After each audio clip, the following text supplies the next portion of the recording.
We got rugged by George Kittle, GM. I suffer from a debilitating condition known as atropic chokitis. Peter's one of the greatest depositors I've ever seen. Trust the process. Let's go. Let's go. I got auto matched with Levitan. This is bullshit. If I just go the other way in that 66, I win all the money. All the money. If I had 150 lineups, I'd win too. Process over results. Illuminati make a bitch go crazy. I don't know which one of these my baby. Bust down AP, crash 5 bullets in your head like KD. Bust it, bitch go bust it. And I had 10 pints with me in Russia. Hey everyone. I'm off my game, guys. I apologize. I literally poured my coffee during the intro. We all know that's part of the show. We all know the ASMR coffee freaks out there love it when I pour my coffee into my mug, and I forgot to do it live on air. You're going to have to take my word for it. There is coffee in here, okay? Just imagine that I did it on stream. Man, J. Mike, bringing the positive energy in here this morning. We need it. What was the highlight of my weekend? What was the highlight of my weekend? Yesterday, I ordered takeout from Shake Shack. I didn't even realize there was a Shake Shack close to me, and I was scrolling through Grubhub, and I got a milk and cookie shake or whatever it's called from them, a cookies and cream shake. I got their really good Parmesan fries.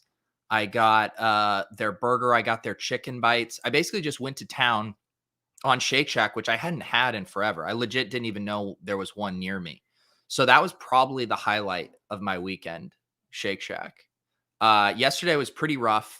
It was one of those slates where you want to win. I was putting in, well, that was the dumbest thing to say. One of the slates you want to win. One of the slates you want to win because of how low scoring it is. The GPP bros, we love winning the weeks where the chalk fails. I was putting in the cash lines in my spreadsheet for the spies, and they were the lowest they've been all season, even lower than week 1, even lower than back in week 9. The cash lines were around 125 in all 3 of my spy contests. So very low scores across the board. And unless your name was Michael Leone, we had a hard time fully taking advantage of that. So it was a little frustrating. I did feel pretty good heading into yesterday. I had a pretty small player pool, and it was one of the kind of, I don't know, least frantic Sunday morning build sessions I've had. And I also had kind of set up my late swaps and felt pretty good about it from that angle, other than a decision to not play Eli Mitchell at the last second, which we can talk through as well. Let's check in on the chat. Drico wants a slurp. I guess I'm just a monkey to dance for you guys. I really leaned into the slurp on that one. Thankful for the community and one Mr. Davis Maddock. I am also very thankful for Davis Maddock. I need to listen to the Gilcast. I just downloaded it. I will be checking it out after this show. Clay says, what's the GTO detox strategy? I assume Clay is referencing me getting pretty drunk accidentally on the tilt space last night. I do think I have to take a week off from drinking. I decided that about an hour ago. I am not going to drink until Friday. I hope my wife can hear that so she can support me in this endeavor to detox. I'm honestly, the reason that it's actually scary is I'm not even hungover. I feel fine. And I think my tolerance has gotten too good over the past month. I've just been drinking way too much. So, we need a little detox, Clay. I think no alcohol till Friday, a lot of sauna, a lot of vegetables, getting to the gym. We need a detox here. Brian says, GM, how bad was making showdown lineups after Tilt Space, which, by the way, was an awesome show again. Yeah, if you guys didn't watch Tilt Space last night, it was fun as usual with Leone crushing the Thunderdome with Holka, and we even had Justin Herzig swing by. The showdown lineups, luckily I've done it so many times with the Sims, and I have my process down that it actually wasn't too bad. And I was actually looking good there for a little while because I had run a couple Sims that were basically the exact score of the game. I think I had it as like, what if it was 17-10? And I think what was the game? Like 16-10. So I had a good chunk of my lineups that were, optimized for that exact script. So I was looking good for a little while in the super large field stuff, but ended up coming crashing down to earth because the defenses didn't quite get there. I did not eat Shake Shack in the sauna, although that sounds nice. That sounds nice. Let's see here. Pious Devil, I amazingly saw a profit in tournaments yesterday for once. Shame I faded Fat Fournette. Yeah, looking at the percentages across the board, it would appear as if a lot of people faded Fournette, except the winner of our Deposit Kingdom tournament, which we will take a look at in a little bit. Let's see here. Yeah, Nick, between ship chasing and tilt space, it's been a great week of streams. Well, don't get used to it because I'm sobering up.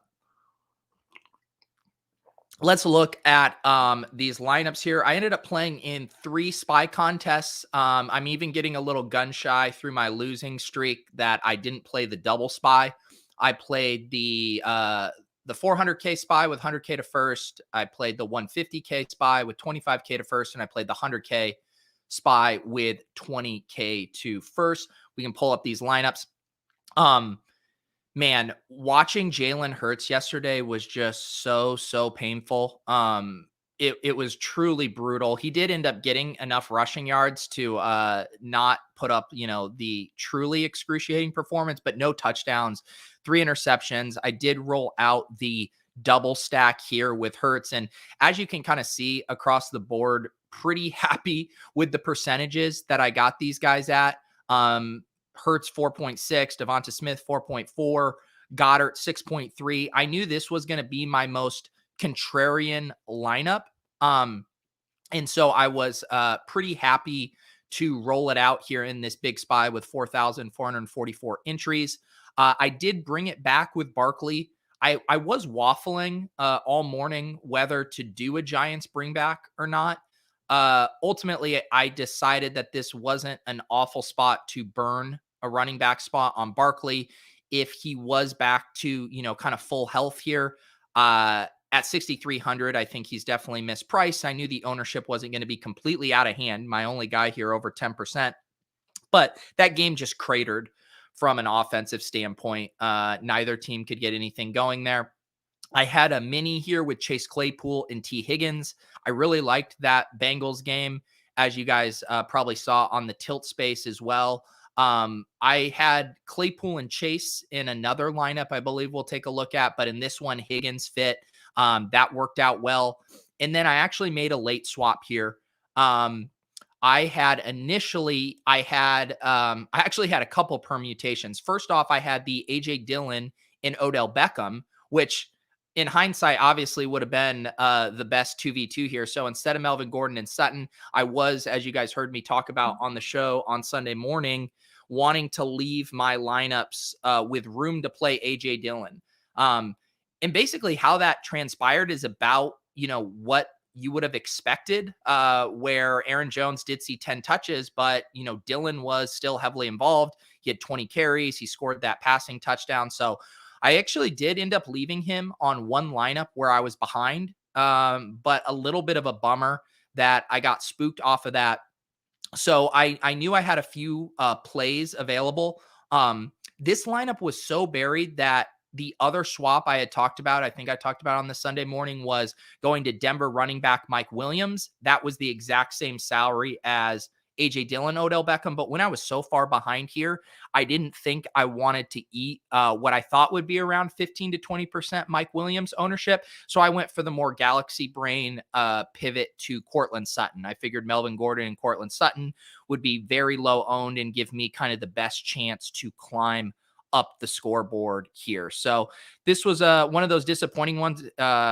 It's always frustrating to throw away a good defensive performance. Dolphins were one of my favorite defenses. So to get them at 3% and 23 points and to not be able to do enough with it.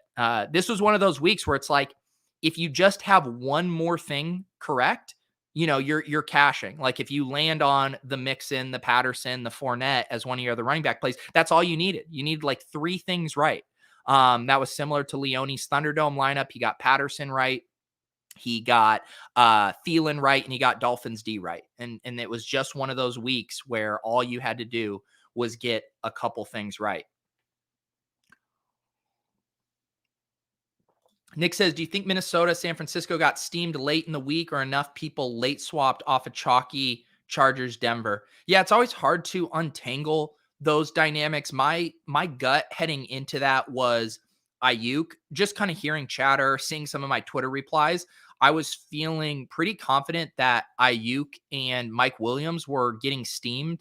Those were two popular games, and Ayuk and Mike Williams were, kind of the affordable ways to attack those via the passing game. I guess you could say the Denver running backs were cheap as well, but I could feel some steam on those guys. But yeah, I'm not sure about Minnesota, San Francisco, because Debo and Justin Jefferson were really expensive. Thielen caught a little bit more ownership than his projections, but not by a ton. And people weren't really playing Dalvin Cook. People got spooked off of Eli Mitchell. So I don't know. I actually didn't see a ton of ownership in that game. I'd be curious to see which contest you're referencing on that, because it seemed like it stayed mostly in check. What is the fee for the Thunderdome? Look at this. We're getting ready for our Thunderdome Dow. I believe it is $5,300. I believe it's $5,300. Leone on an absolute heater over there. The best small field GPP player out there. The king. We are lucky to get to talk to him on Tilt Space each week and hear how he thinks about his lineup building process. What did Dylan end up being owned? Pretty low. I had him in my thinking one of these lineups. Let's see if I can find it. Oh, you know what? I had it in red zone entry. I actually ran out. I'll pull it up here. And then I can show you his ownership in a contest. I played him in this Tom Brady stack I rolled out. It was the one kind of non-spy tournament I did. So I left AJ Dillon in this lineup. This was the 150K red zone single entry. And I had AJ Dillon here at 8.5%. This was another one of those where my early stack bombed here. And so I figured AJ Dillon would be pretty low. So I let him ride at 8.5%, which actually ended up being a pretty nice play. Sneeze. I can't sneeze. It was very funny that this was the week Higgins hit. It was very funny.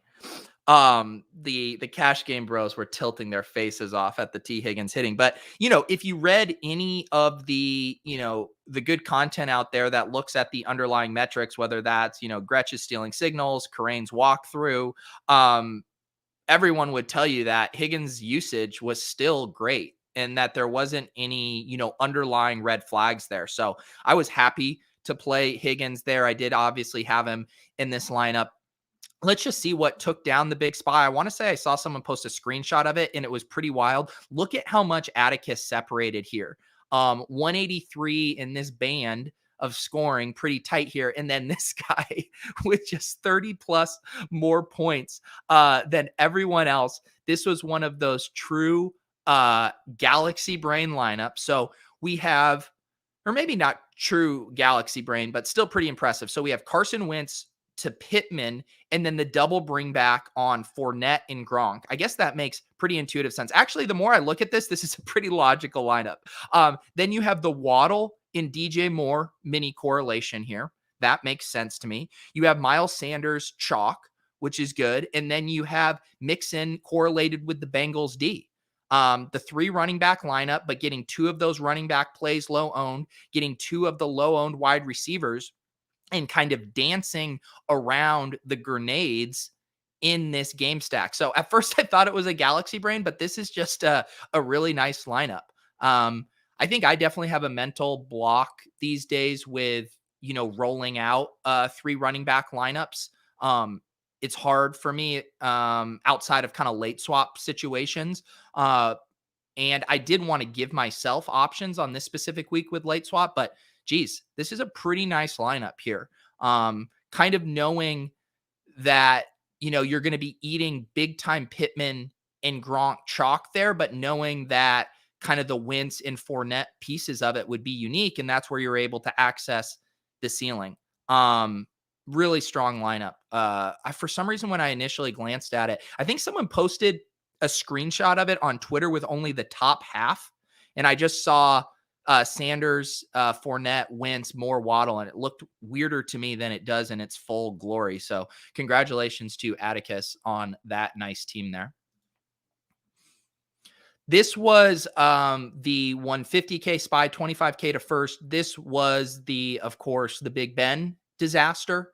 Had the Big Ben to Chase Claypool and Pat Philhellmuth with the Jamar Chase bringback.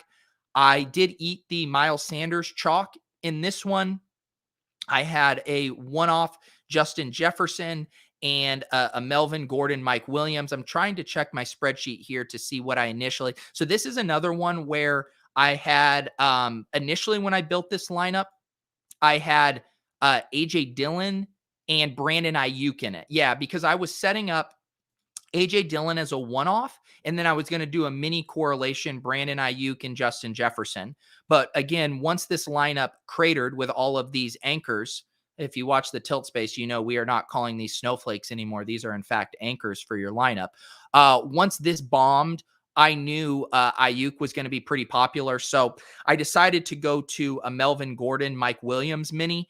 And I think, trying to think through my thought process on that, the Ayuk to Williams was probably kind of a lateral move as far as how much ownership I was eating.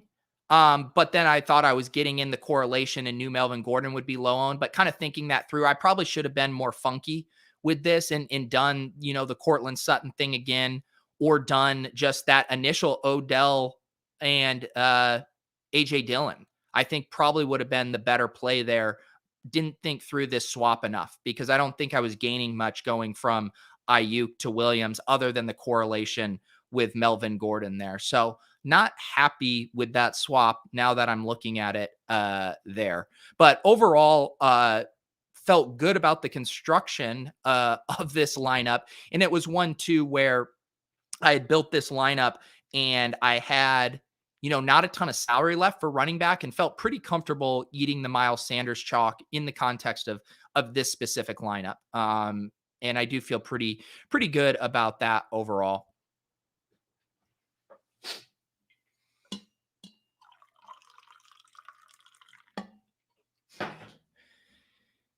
Yeah, Fournette really was just a sharp play, and I'm mad that I didn't think about him more. It was one of those where if you looked at just the numbers, his ceiling projection, his ownership projection, he didn't stand out to me because he was going to be catching a decent bit of ownership. I saw him projected around the 12 to 13% range, and he didn't project well as a points per dollar play. But when you thought through the context of the slate and the leverage opportunities, it really starts to make intuitive sense. Mike Evans getting steam, Chris Godwin being popular, Gronk being mega chalk, Tom Brady being the most popular quarterback, Michael Pittman being this chalk bring back. When you really started to think it through from that angle of where the potential leverage points could be, he really started to stand out. I think I have a leak in my game when I look at my spreadsheet and I see ownership in the double digits. I almost just kind of mentally start to, check these guys off as not great GPP bros, GPP plays. And I think that's definitely a leak. And also understanding there can be a decent, deviation, an error deviation there on the ownership, where there are lots of times where Fournette does come in around 5 or 6% and not, 12% where I had him in my spreadsheet. So yeah, that's another one where I think thinking through the slate dynamics more and where those potential leverage spots could be was really smart, because we knew that game was going to be popular and so many pieces were going to be popular there that should have had more kind of JT and Leonard Fournette, especially at Fournette's price tag there.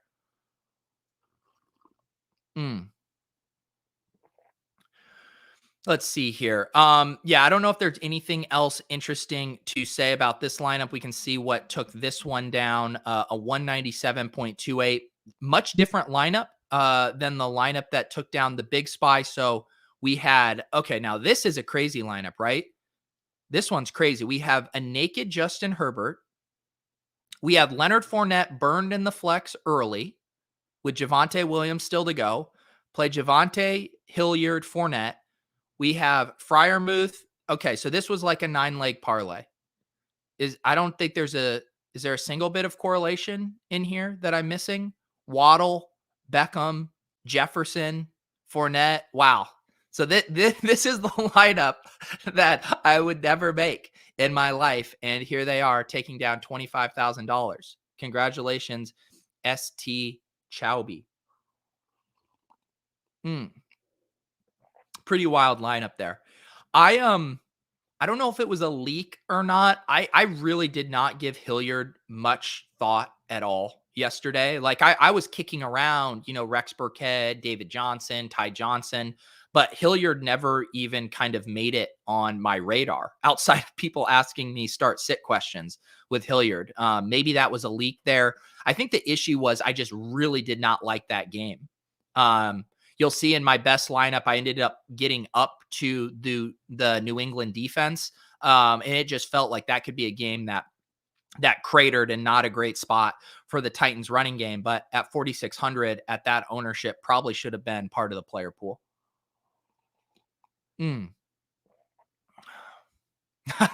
Oh, you're right. My bad. I forgot the Justin Herbert, Javonte Williams, the QB Oppo running back correlation, of course. All right. I'm too depressed. Let's look at my one good lineup here from yesterday. This was in the small spy 1100 entries here. It was a funky lineup for me because when I started building, I don't think like the Tyrod Cooks was not on my, must have, it wasn't even really on my wish list, but I started kind of building around some of these other plays that I wanted, which was, and I'm just pulling up my spreadsheet to see what this lineup was initially. But I knew I wanted the Kittle and Adam Thielen correlation. I liked that one. Kittle just really stood out to me from a ceiling and ownership perspective. So I forced myself to get him.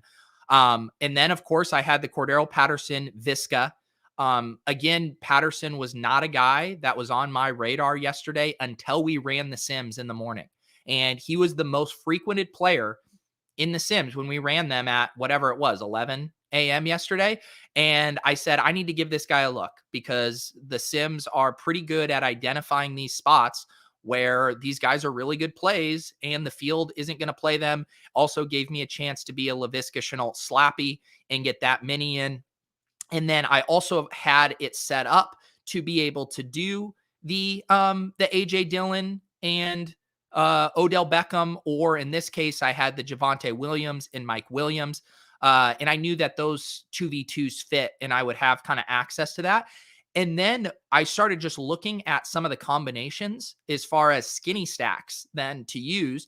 And I really liked on the Tyrod Taylor, Brandon Cooks one that it allowed me exactly $3,900 salary to get up to the Patriots defense, which similar to Kittle, I thought was, the best play at defense and was not going to be owned by many people. So I thought this gave me a really unique construction.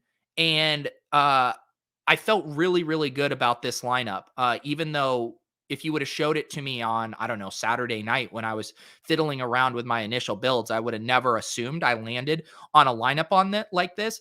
And this was one of probably the lone, bright spots for me from a process standpoint of just being really open to being flexible on Sunday morning once I had new information. The new information, being the Sims pointing us in the direction of Patterson here. Adam Thielen also looked good in the Sims yesterday. So this was one of those lineups that I feel pretty good about. Definitely wish I could have made just a bit more noise. I thought Taylor and Cooks were going to have another chance to connect there at the end of the game, but that game really stalled out. And the other interesting thing about this lineup was I was knocking around some late swaps because this lineup, it was sitting pretty nice heading into the 4 p.m. And I knew I had still to go 4 guys. And I knew Kittle and Thielen were going to be low. So I felt like I could let the Javonte and Mike Williams ride. And you can really see here, I mean, Kittle and Mike Williams, I get a little less or a little more than 10 points combined from those guys. So, those guys have a little bit better game, and I'm definitely cracking, the top 20 in this contest. So, overall feel pretty good about this lineup. It was also one of those reminders, and we were joking about it on Tilt Space, like, some of these teams would have been great to have in much smaller contests. And it's another leak in my game. I mentioned it last night. Leone, Karain, those guys do a really good job of getting in super small contests. Holka does it on FanDuel. I still, when I go to the lobby, it's very hard for me to put something into a contest that doesn't have, $10,000 or $20,000 up top. Still kind of chasing those scores. And just with the way I build lineups, I'm generally giving myself a pretty clear path to a first place finish just with the type of exposures I'm taking on. So that's a wrestling thing for me. I did toss my 4 lineups that I made yesterday into a 5 max contest as well. So trying to layer my contest selection a little bit and get paid off a bit more when I am right. But yeah, let's see what took down this contest, a 189. So we had a Burrow to Jamar Chase. And this was, again, one of those kind of interesting double stacks. It would have worked yesterday with Brady, Fournette, and Gronk, and it works here with Burrow, Mixon, and Chase. Do we have a bring back here? No bring back, and the Bengals D. So just onslaughting against the Steelers. I actually don't hate that thought process. Targeting Fournette and Gronk with the T.Y. Hilton bring back. And then one off Elijah Moore and Odell Beckham. So funky lineup, but definitely has some plays that make sense to me here. So pretty interesting. I ended up playing Pascal in my Tom Brady lineup. This was in the red zone. Ended up doing the Brady to Evans and Gronk. I knew I was going to be eating big Gronk chalk, but brought it back with a low-owned Pascal, who just happened to be the one random Colt not to score. Who scored? T.Y. Hilton, Doolin, and I forget who the third guy was to score for them. The chat will let me know. Had a David Johnson, Crowder, Mini here. Jonathan Taylor is the bring back at 7.5%. And then, as I said, I let AJ Dillon ride here. But nice lineup for this team, Curtis, here in the 20K SPY. Let's head over and check out the Deposit Kingdom. We do have Nick Vogel in the chat. Had a very nice lineup here. Tom Brady to Evans, Gronk, and Fournette with the Pascal. Oh, this one was similar to mine, but yours was a lot smarter in that it didn't eat up salary with Jonathan Taylor and had Fournette instead. So nice play here. And this was a similar lineup or construction in the Thunderdome. I think this is what A Raven had, where he had the Brady, Fournette. I believe they had Godwin with it, and then Gronk. I do think, onslaughting in a small field like this is very sharp, with the highest total game on the slate. Did eat some Deontay Johnson chalk there, but did a correlation with Higgins. And of course, Johnson comes in a little lower in the Deposit Kingdom tournament than he does elsewhere. And then I love that you kept the Eli Mitchell play late there at 9.3%. Really ends up, being the difference for you there, getting that massive game out of Eli Mitchell. So congrats to Nick Vogel on a very sharp lineup and taking down the Deposit Kingdom tournament. We'll check out a few of these other top teams. I got a message from Wu-Tang last night. What did Wu-Tang say to me? He said, "Will you talk about my lineup on In a Vacuum tomorrow?" Thank you for plugging the podcast version of this show. I do upload all of these episodes to the podcast feed if you're not around to watch live on YouTube. He said, "I'm worried it's my only chance to be famous. Hope your hangover isn't too bad. Here is your chance to be famous, Wu-Tang Killer Bees, finishing second in the Deposit Kingdom tournament with a Stafford, Odell Beckham, and Cooper Kupp. Double stack there with the AJ Dillon bring back. You stuck with it. I would be curious if you waffled on the AJ Dillon bring back once Aaron Jones was made active or not, or if you pivoted to that, or if this was always what you're going to do. But a very nice classic, double stack with the bring back here. You ate the Michael Pittman chalk as a one-off. I don't necessarily love doing Pittman chalk as a one-off. But obviously not a devastating play for you. I love that you punted it off with tight end with some rando there. You did, of course, play Laviska Shenault, which, of course, is always going to get commended on this stream. And then really, it was that Patterson, Shenault mini, and the Dolphins D that got you there. Again, one of those weeks, just getting a couple things right. Really a couple things right. That stack hit nicely for you. You hit Patterson, you hit Dolphins, easy game. Doesn't matter that Pittman flops, that Shenault flops, that Ryan Griffin flops. Just got a couple things right. So very nice lineup by Wu-Tang Killer Bees there. Please cover my terrible lineup that cashed in 61st in the Deposit Kingdom. Okay. We will do it. I also got to give a shout out to, I recognize Silas up here. He, of course, had the super nice Leonard Fournette play here at 2.5%. Had the Burrow, Chase Higgins, that clean double stack with the Claypool bring back. Looks pretty nice. You play Henderson. Henderson's ownership here, I feel like this was a Deposit Kingdom AJ Dillon phenomenon here, where we all had AJ Dillon in our lineups and then pivoted him to Henderson once Aaron Jones was made active. Jared Cook, I think, looked like a decent play at 3,000. Little mini correlation there with Jerry Jeudy. Very nice lineup. And then Fournette as the kind of perfect one-off, low-owned running back in the highest total game of the week. The more I say it out loud, the more I realize how dumb it was not to have a sprinkle of Leonard Fournette in my mix. And then, also getting up to Patriots D, I think was super sharp on this slate. When we know so much of the field is going to be, punting it off with Texans and Jags, and it's not even punting it off. I mean, the Texans projected as one of the best defenses just from a raw points total. So to be at the near minimum there, you just knew you were going to be getting on a different build than a lot of the field once you got up to a high-end defense. So very nice lineup there by Silas, taking 5th place here. Silas says he swapped off of Javonte to Jeudy.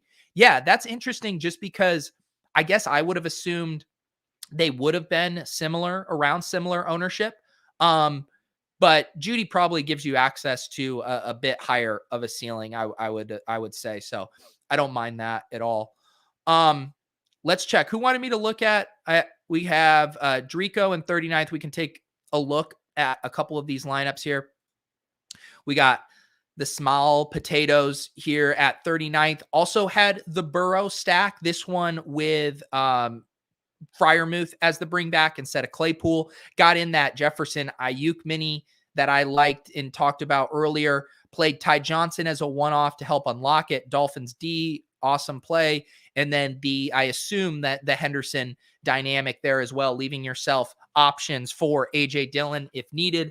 Solid lineup there, 134.96. Very nice lineup. Would have done well would have been around where mine was here in the SPY for a min cash there, but a nicely constructed team from Drico as always.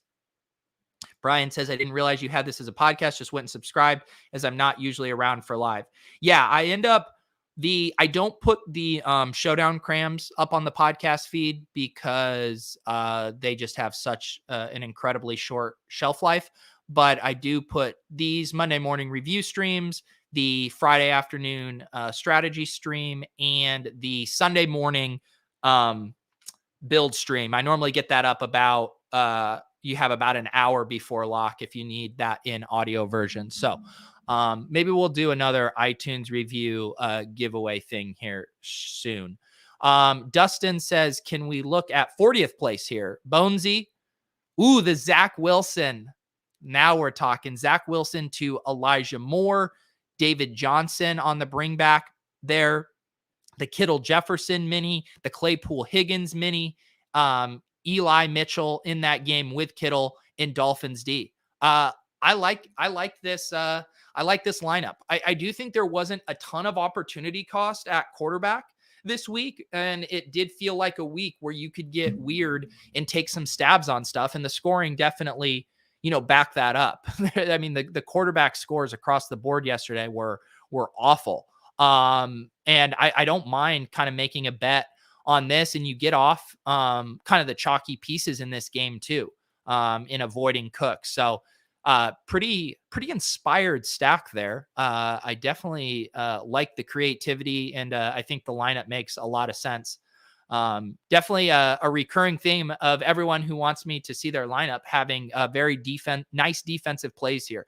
Another Dolphins D at 5.5%. Let's see here. Took 242nd in the contest. Here's Paul. Yes, had that Jalen Hurts, Devonta Smith, Goddard. So very similar to my 400K SPY lineup, except I did the Barkley bring back, and Paul here did the Golladay bring back, which I think was completely fine. I was deciding between those two. Ultimately, I just thought this was such a gross week at running back that I'd rather chew up a running back spot with that game. But I like that stack.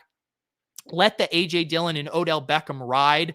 I think that was really sharp, where you were at heading into the 4 p.m. games, just knowing that most of our field was going to be getting off of that mini for the most part. And then what else did we have in here? We had Jamar Chase as a one-off, and Melvin Gordon. Guessing maybe you had a Javonte Williams in there or something like that, and then pivoted to Melvin Gordon to get a little bit more unique.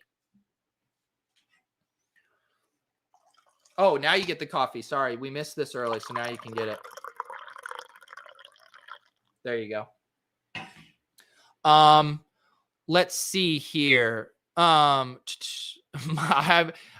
too tired to be doing an Irish accent at this time. You can tune back in at 2:30 for Splash Play when Spags makes me do Welcome to the Family in my really shitty Italian mobster accent. If you want to see a blizzard, you mean anchor. We call those anchors around here now. You can check out mine in 257th. Eli Montana here with the Brady, Gronk, Godwin, Pittman. This poor man. Someone get him an EpiPen. He's suffering from atropic chalkitis. Miles Sanders, Keenan Allen. Did you roll out your cash game lineup here? This looks like a cash game lineup outside of, I guess, MVS and Henderson. But yes, these lineups are going to be extremely hard to win tournaments with, for the most part, just because you're eating so much chalk. Even in a Galaxy Brain tournament like this, you're still eating a decent amount of ownership here. 313 for Clay. Lots of anchors. Show me the anchors. Oh, yes. Man, we got burned on the Hurts stuff, didn't we? I love the Hurts to Goddard with the Barkley bring back. You have the Dillon and Odell mini, the Chase and Claypool mini, and then MVS kind of to make it fit there at 4,100. Not a lot of salary saving options yesterday, unless you really wanted to get off the board. Saw a decent amount of Visca at 4,400, decent amount of MVS at 4,100. Some of us gal-brained, a Pascal at 3,500, but it is tough sledding out there. DraftKings is not giving us any freebies here at all. I'll take a few more looks. Matt here wants us to look at the chalk anchors. Here we had the Tyrod Taylor to Brandon Cooks with the Ty Johnson bring back. First time seeing Christian McCaffrey in a lineup here. Pretty brutal run out for him with the injury with Cam vulturing there. What else do we have? The chalk, Godwin, Pittman, Gronk, the one-off Ayuk. Yeah, I mean, I would say for a lineup like this, and I know most of your guys went early, but just from like a pure process standpoint, like I think you have to pivot off of Ayuk here at 5,300. It's just so unlikely. We know he's in this contest, he's going to come in around 15 to 20%. I think most people would assume that. And you're behind so much of the field. I think you got to pivot Ayuk to Melvin Gordon, pivot him to Cortland Sutton, pivot him even to Odell. Just anything to give yourself a chance to get a Hail Mary, up to, the cash line, which again, you're a ways out. But like, if you look at this, the cash line's 122.36. So yes, it's pretty unlikely that you're going to cover, 30 points, but would it be unheard of if, Cortland Sutton popped off for 35 points? Like, you got to give yourself a prayer to climb the ladder. And so I do think you should be looking at these lineups, critically and pivoting off that chalky spot if it's the last thing you have going. They're anchors, Beachhead. They're anchors. It's a rebranding. The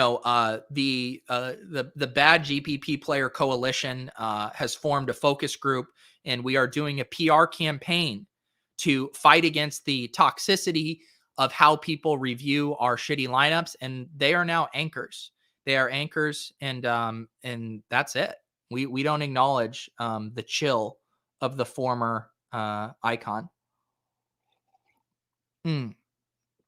Pius wants us to look at 61st. Let's see here. Did I just look at this? Oh no, this is another Zach Wilson lineup. So we have the Zach Wilson double to Elijah Moore and Ryan Griffin. Who was touting Ryan Griffin? I missed this. I did not, I never considered Ryan Griffin. I didn't notice him. Shout out to the Ty Griffin. Holy cow, you onslaughted the Jets. Zach Wilson, Ty Johnson, Elijah Moore, Ryan Griffin. So my only thing about this is I feel like I don't even mind the Jets onslaught just because they're so cheap, but like I really probably want to bring it back with Cooks, like at that point, because you really need that game to go bonkers if 4 Jets are winning you a tournament. So I just don't, when, you can get away with that one-sided onslaught if it's a team with a massive implied team total. Like we saw a bunch of those Bucks onslaughts work yesterday because you were able to hit on the Gronk and Fournette side. But in this context, I just find it very thin with how low of an implied team total the Jets had that you onslaught them without a bring back. So that's kind of my only criticism with that play. I do like how you allowed it to, or used it to get up to the Cup Adams mini, which was cost prohibitive, but going to be extremely unique. And no one needs to, debate the merits of the ceiling that Cup and Adams have here. So I like the thesis of the play. Mix in as a cheap one-off was good. Another thing I don't love about this lineup is using, again, double tight end in itself isn't bad, but an uncorrelated one-off chalky tight end in the flex isn't my favorite thing to do here. Because again, there's just so many points of failure. And when he does hit, a lot of times it's that game hitting in a big way. And then you just needed the other pieces there. So an interesting lineup for sure here, Pius, but I think a couple tweaks I would make, mainly just trying to get to a less chalky tight end one-off here and a less chalky defense for the most part. I thought Ty Johnson was fine, although I guess at this ownership, I did not think he was going to be 17%. I thought he's probably fine sub 10%. I didn't end up using him at all just because my thought was when I was looking at the running back tiers, I thought that just finding the extra money to get up to the Denver running back, the Miles Sanders, the Eli Mitchell, even the AJ Dillon, the Henderson, like I was just much more comfortable in that 5,000 range that I didn't feel like I had to go fully dumpster diving. I did do it in this lineup. I did do the David Johnson here at 4,500 to get in, of course, my little mini there with Jamison Crowder. But for the most part, I didn't mess around with that tier. And it's always hard, right? Because like I said, if Ty Johnson is the, 2.8% that David Johnson is here, it's a great play. At 17.3%, a running back like that who, doesn't have a huge ceiling, I think it starts to get into dicey territory. He had a bad run out, right? He lost that touchdown to Walter. But I just don't love it in the context of this lineup. And I'd almost prefer here, we were talking about maybe a bring back. Like I'd almost much rather have Ty Johnson be, Burkhead or David Johnson in the context of this lineup, just trying to play that game as a shootout. Yeah, it's a bad lineup. I'm just giving you constructive criticism. I go through my lineups every it still boggles my mind. Like you'd think that you would come on here and just have like a very clear thesis for what you do, and I still scratch my head at decisions that I make. Like this lineup here that I was talking about, where I had the Ayuk Jefferson mini and then pivoted off of Ayuk because I was worried it was going to be too chalky, but pivoted it to a guy who was going to be equally as chalky. It's like, I continue to make simple mistakes. We talked through the Leonard Fournette thing. That was a huge process mistake from how I thought about the slate, just because it wasn't, jumping out to me in my spreadsheet. So this is a safe space for us to make GPP mistakes, to get better, to learn, to be honest with ourselves, with our play, and help each other plug our leaks. So that is how it goes. Can check out my spreadsheet here. Still, holding on in the SPY with a decent ROI this year. I have, $4,875 in SPY entries so far, including a Thanksgiving disaster. But I like how we just have all agreed to not talk about Thanksgiving anymore. That was a rough slate. We actually had our tilt space lineup would have been looking really good. We had a really nice team, but we pivoted off of it because DeAndre Swift hurt us early. And it was one of those things where it's like, well, DeAndre Swift bagel, so we have to pivot off of our stuff. If we would have just left it, we would have, I think finished top 10, top 15 in some of our contests. So that's how it goes. But anyways, 6,000 in winning. So I'm still up $1,175 on the year in the SPY. Just getting these min cashes here. I had $300 in entries yesterday. Just getting that one min cash to make it only a net loss of 100 very much helps out. But it is I'm starting to feel the anchors in my lineup a little more, starting to feel a little cold. We had the big win back in week 3, the bank, dare I say, for 3,000. And then we had a nice stretch here in week 4, 5, 6, where we were routinely cashing, and it's been a little tough other than the blip in week 10 where we finished top 66. So I feel like we're doing all right. The bankroll is intact, scaled back, didn't play the double SPY this week. As I kind of mentioned, trying to kind of scale my play to how hot I'm running and make sure that I keep my bankroll in check to get me throughout the rest of the season. And obviously this is just a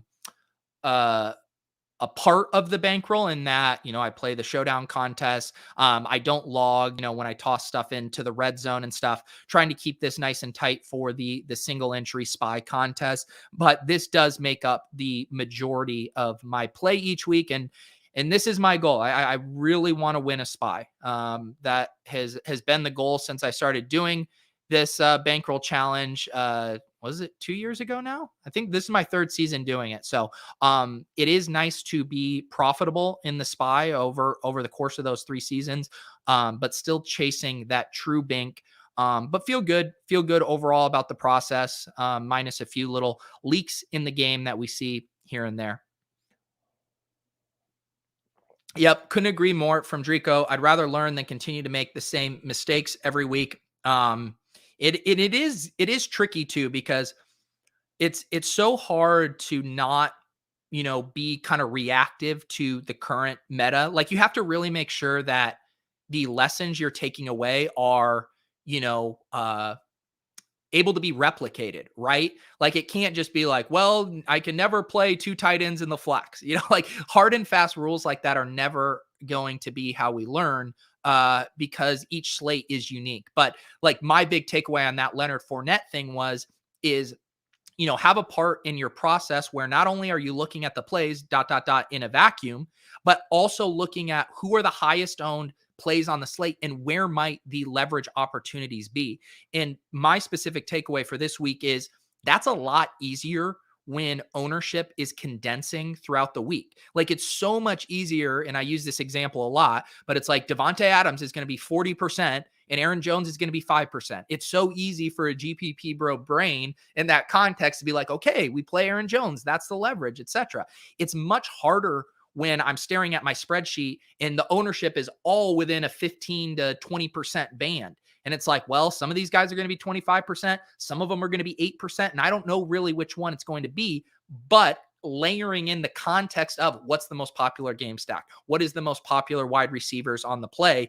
And it was screaming at us that this Gronk, Godwin, Brady with the Michael Pittman bringback was going to be the chalk stack. I said it on the lineup or the first look review on Mayo's show last Monday before even Thanksgiving. I said, this is going to be the chalk double stack. The main teams in the Thunderdome, which are the good, bellwether for what is going to be the chalky kind of play of the week, had that exact stack. It should have been screaming at us that Leonard Fournette was an awesome play.